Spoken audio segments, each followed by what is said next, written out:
rather pay $83 for a complete metabolic panel or $1,860.97? Let's talk about how to avoid the latter. My name is Allison DePauli, founder of Altiqe Consulting. We help employers like you take control of your healthcare spend and get budgeting predictability. Happy side effect, better access to high quality care, and lower out-of-pocket costs for your employees. For the best advice about how to shrink your benefits budget, make it predictable and controllable, all the while improving benefits for your employees, subscribe to my YouTube channel down here and hit the notifications bell to be notified when we upload new videos. So today, I'm going to show you how to manage risk in your health plan like you do in every other area of your business. There are three ways to manage risk, right? Avoidance, reduction, redistribution. Here is how you apply each strategy to your healthcare plan. Avoidance. 20% of cancer diagnoses and 30% of MSK, musculoskeletal issues, diagnoses are wrong.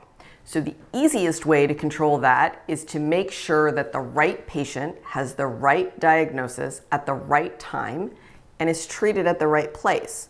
When you apply these parameters, the actual care is typically not that expensive. Reduction. How do you keep your equipment operating efficiently? You maintain it, right? Same with humans. Make it as easy as possible for those humans to get care and afford their prescriptions. I think by now you've seen that shifting the burden to consumers doesn't work. Not because the humans can't be good consumers, but because there are not good tools for them to use to be good consumers. So, the strategies you employ in risk avoidance can help you avoid unnecessary care, and then you can make it easy and affordable to get high quality care to help people be healthy. There are some simple, low effort solutions to this part. Covering generic prescriptions at zero copay is one, and alternate sourcing your specialty medications is another. For specialty medications, 1% of your population is probably driving 30% of your prescription budget. There is also another incredibly simple way for you to lower imaging costs, and if you're fully insured or if you're self-insured. Let me know if you want to hear about that. Okay, reduction. This is where we get into all those nerdy insurance details that I love so much. This boils down to pay the right price for necessary care. First, and always most important, make sure people get care. I am in no way talking about eliminating access to care or choice in how that care is delivered.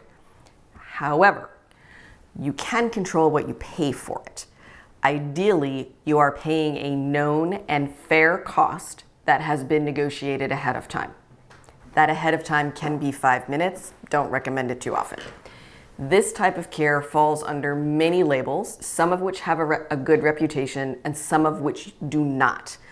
Let me give you a couple of examples about how this might work. All real-world examples from one of my clients. This client is self-funded with a large carrier. That means they use the carrier network and the carrier is their third-party administrator, but they pay their claims as they go. This is often the first step, a fully insured carrier to a self-insured, fully insured to self-insured to an independent administration. So we performed an analysis of their claims, and there were more than a few issues, and these two stood out. $1,860.97 paid 33 times for a lab test that Medicare pays about $12 for, and most plans pay $83 for. We work pretty hard to make sure that our clients are paying closer to that $12, but let's compare what they paid to the carrier average. The plan paid $1,860.97 33 times. That's $61,412 compared to the carrier average of $83 33 times. That's $2,739. That's like a $58,000 difference for 33 lab tests. That's insane, don't you think? So colonoscopies were the next big item. And let me stress, you want people to get colonoscopies at the appropriate time. It is an important preventive care item. What you don't want is to pay $9,900 to the facility for those colonoscopies. In San Antonio, the facility charge should be less than $2,500.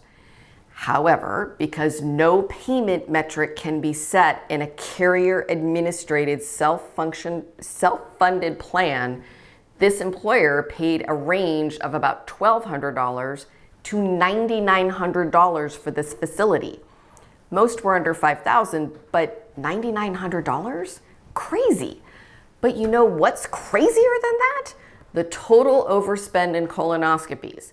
A test performed in a facility with a surgeon, an anesthesiologist, and a whole medical team was less overpriced than the lab tests. If you are like most folks who run a budget, you don't like to overpay. So don't. It's not as hard as you might think.